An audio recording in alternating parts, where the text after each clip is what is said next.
se réveille. Ce qui s'est passé à Jérusalem est en train de se passer à Mungwalu, dans la paroisse du ministère international d'évangélisation Corps de Christ, original en sigle MISCO, dont le visionnaire est l'apôtre docteur Amanda Placide.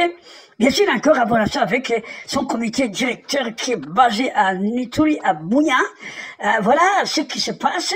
Ce jeune pasteur qui a fini de construire son église, il est en train de baptiser beaucoup de gens et les amener dans le royaume de Dieu, dans les corps de Christ. Vous savez, Jésus, il est la tête et nous sommes les corps, c'est-à-dire nous sommes membres du corps de Christ original, dont Jésus-Christ est la tête. Alors, je souligne ceci, ce qui est très extraordinaire avec cet homme. Il a la sagesse et l'intelligence de savoir convaincre les gens dans l'humilité, dans l'amour. Donc, il inspire le corps de Christ, le langage de l'amour, le langage de l'unité, le langage de l'humilité et l'autorité dans le Seigneur pour changer les gens.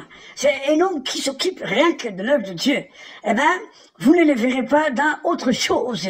Lui, il est à Mungwalu, dans une zone minière où on creusait beaucoup de l'or, qui a été exploité beaucoup par les Belges. Lui là, il travaille pour le Seigneur dans une zone, bien sûr, rouge. Quand vous suivez les conflits qui se passent à l'Est, de temps en temps, vous allez écouter ce qui se passe à Lituri, et précisément dans des zones comme Mungwalu, Djougou, Aer. Cet homme résiste et il continue à aimer Dieu, il prouve son amour, il accepte d'aller jusqu'au confins de la terre, il ne craint pas parce qu'il sait que Jésus revient bientôt. Jesus is soon coming. Alors donc, étant dans la vision du corps de Christ, dont le ministère est déjà beaucoup répandu en République démocratique du Congo et même ailleurs. Alors, vous allez continuer à prier pour son ministère.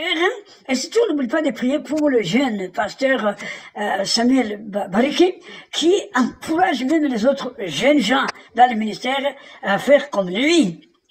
Vraiment, cet homme-là, il me prête beaucoup dans sa façon de travailler pour le Seigneur. Donc, nous disons merci. Et nous allons continuer à les soutenir parce que vraiment, il est en train de suivre les traces des premiers apôtres. Il suit les traces de Jésus-Christ lui-même en faisant l'obéissance à l'ordre suprême qui a été établi dans Matthieu 28, 18 à 20. Aller jusqu'aux confins de la terre, amener beaucoup les âmes dans le Seigneur. Vous savez, si nous sommes unis, si nous avons le même langage dans les corps de Christ, dans Mieko, donc on va bouleverser le monde, l'amener à connaître la puissance du sang de l'agneau qui a coulé à Golgotha et reconnaître les œuvres du salut que Jésus a réalisées une fois pour toutes. Alors, donc, quiconque croit, il peut être sauvé. Donc, cet homme-là, vraiment, que Dieu le bénisse. J'aimerais que tous ensemble, on voyage ensemble, on fait un voyage missionnaire pour continuer à évangéliser, comme lui, comme les autres aussi, et pousser les autres à faire la même chose pour la gloire de Dieu. D'ailleurs, dans Daniel, il est écrit, ceux qui vont prêcher beaucoup et gagner les âmes pour le Seigneur, la Bible déclare ceci, ils seront beaucoup bénis au ciel. Voilà.